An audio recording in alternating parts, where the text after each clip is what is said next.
This is Lecture 3 for February 24th, the week ending in February 24th. I'm going to talk about the question that I've posted on our Labor Studies Practicum page, which is something like this. How can you use multicultural organizing and popular education methods to help prepare you and to use to organize the labor fair? So we're going to be listening to a little music today, talking about Eric Mann in the last part of his book. We're going to look at the article on multicultural organizing and social work, and I'm going to walk you through some of the popular education articles I've posted on our Blackboard site. So here we are at the Labor Studies Practicum page. And first thing I'm going to do is I'm going to go to the syllabus.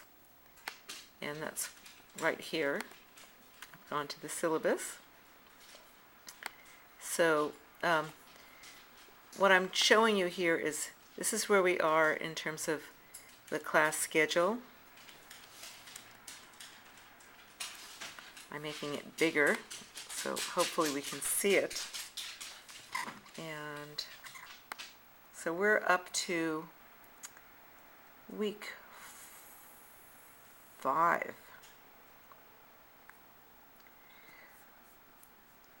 Read the Playbook for Progressives, so the last part of Eric Mann's book, Multicultural Organizing, and looking at the Popular Education folder. So how do we apply popular education theory to organizing the fair or your fieldwork? And I'm adding the multicultural organizing too, because it's quite important. All right, so I want to start out by playing you a little bit of a song. Eric Mann's first chapter that we're going to be looking at today is called A Strong Class Stand, Which Side Are You On? And he looks at the lyrics from Florence Reese. So let's take a look at Florence Reese. Which side are you on? And I'm actually we're going to hear her talk for a moment. As you well know, but I'm as close as I could be not to be one. My father was a coal miner who was killed in the mines, and my husband is slowly dying with black lung. And my husband and me was in the strike in the 30s in bloody Harlan County, and I do mean it is bloody too. And they tell me, these miners say, we're going to stick it out unless Duke Power signs a contract till hell freezes over.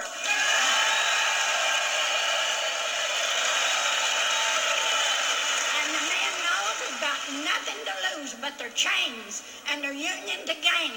So I say, hang in there. And now this song I composed in the 30s. And you know I'm old, that's 40 years ago, and I can't sing very well. But you can ask the scabs and the gun thugs which side they're on, because they're workers too.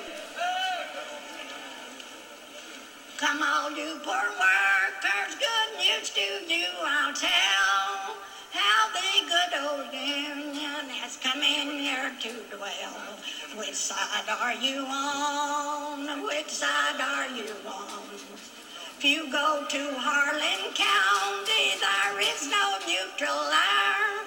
You'll either be a union man or a thug for G.H. Blair. Now that was in the 30s. Here's Natalie Merchant singing the same song.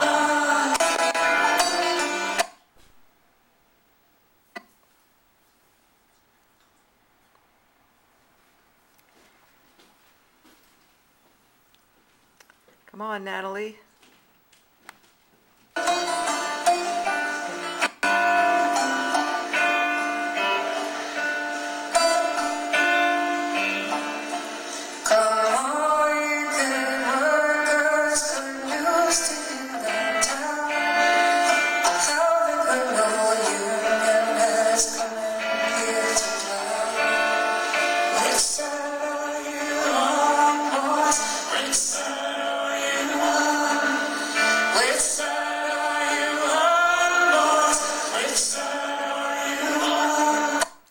Now we're going to hear Rebel Diaz do the same song.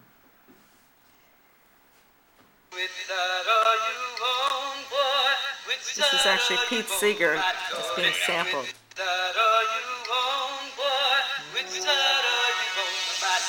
See, I gotta draw a line, I can't take it no more. If you ain't down with revolution, what you waiting for? Making money for suckers and not communities poor. Ripping flags off of coffins, man, this ain't our war. Colonized and terrorized by the world's biggest killers. The US government, the biggest weapon and drug dealers. From the prisons with children incarcerating the future.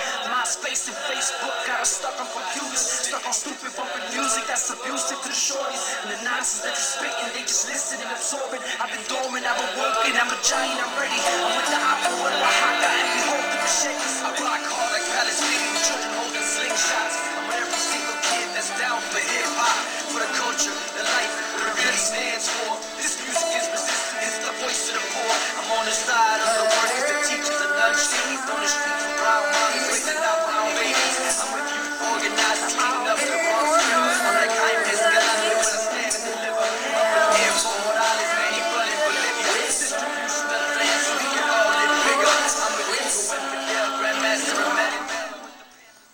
So, that's a good introduction to Eric Mann's chapter that we're going to take a look at.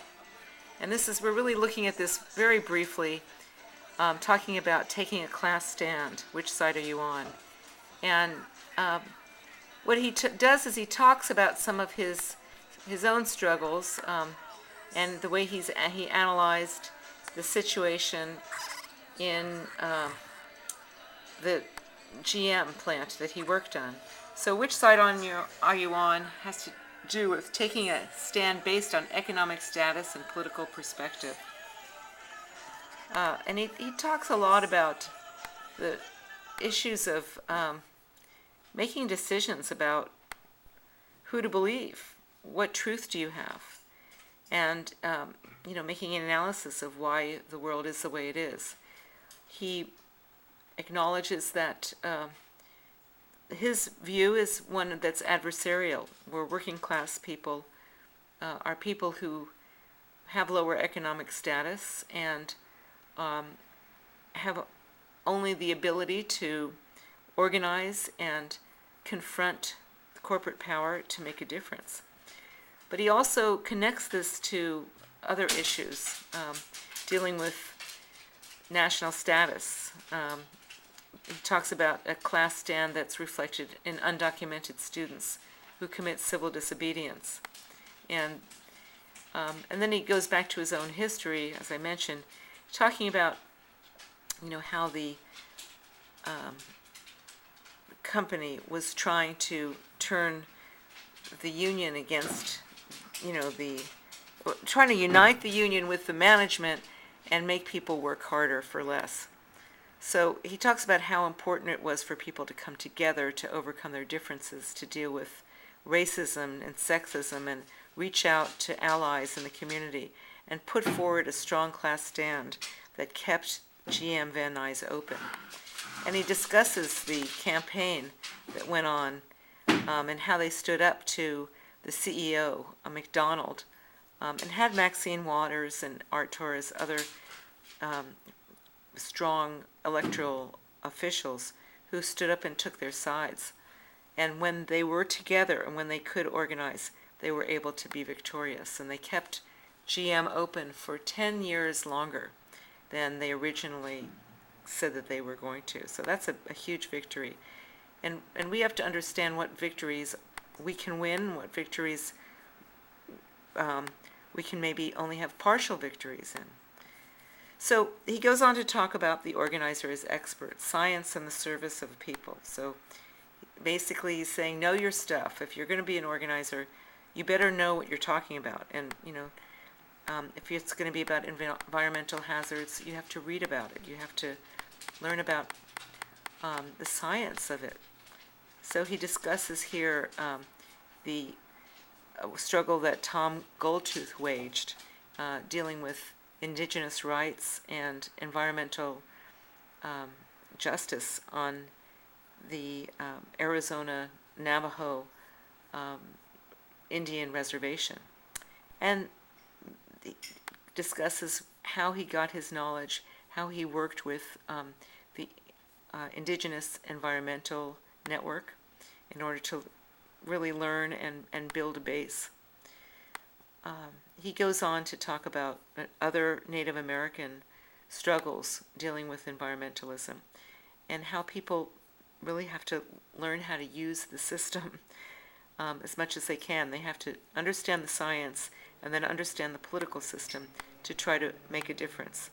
The example that he uses for gold tooth is using the international human rights initiatives that got other countries like Sweden involved. So moving on, we're going to talk about his chapter, Courageous and Militant, on the Front Lines of Battle. So this is where he discusses the question of having to be ready. Are you ready? Are you willing? Are you willing to put your body on the line, as he says? And this is really where he looks at struggles, militant struggles in history, the civil rights movement in particular, the Black Panthers, who, knew that the only way that they were really going to win is if they came together and were willing to support one another. And that sometimes this means having to use nonviolence, civil disobedience, but you have to know what you're willing to do and choose what you feel comfortable with that matches your own political point of view. So he discusses how, the El Salvadorans, for example, were a group that the Strategy Center, his bus riders union and the Labor Strategy Center, reached out to the El Salvadorans who had already fought a civil war in their own country and fighting against the imperialist invasion that worked with the right wing of their government. And the First Unitarian Church was a group that the Strategy Center reached out to, and they had people who were so courageous and had knowledge of what kind of things they faced, torture and arrest.